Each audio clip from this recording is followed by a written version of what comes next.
तुझ्या अपार कष्टाने बहरली ही भुई, एका दिवसाच्या पूजेने कसे होईल उतर. तर तुम्हाला सगळ्यांना बैलपोळ्याच्या खूप साऱ्या शुभेच्छा. तर आज होता बैलपोळा, त्यानिमित्त मी माझ्या माहेरी गेले होते आणि माझ्या माहेरी खूप छान बैलपोळा साजरा केला जातो.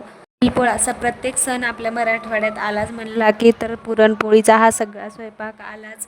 तर सगळा असा बैलपोळ्याचा सगळा पुरणाचा स्वयंपाक बनवला होता आणि सगळ्यात आधी तर बैलाची पूजा करून घेतली, लग्न लावून घेतलं बैलाचं आणि त्यानंतर मग बैल मंदिरामध्ये मिरवायला नेले आणि त्यानंतर चांग चांग चांग भला असं म्हणत पाऊस आला घरी चला असं म्हणत बैलाला फेऱ्या मारल्या आणि बैलाचं लग्न लावलं आणि बैलाच्या कानामध्ये ना सुपारीसुद्धा वाजवली आणि त्यानंतर मग 2 वेळा लग्न लावायच्या आधी एकदा आणि नंतर बैल मंदिरावरती मिरवून आणले आणि त्यानंतर मग असा छानसा बैलपोळा साजरा झाला. तसं तर सगळीकडेच केला जातो पण बऱ्याच ठिकाणी आता बैल राहिली नाहीत त्यामुळे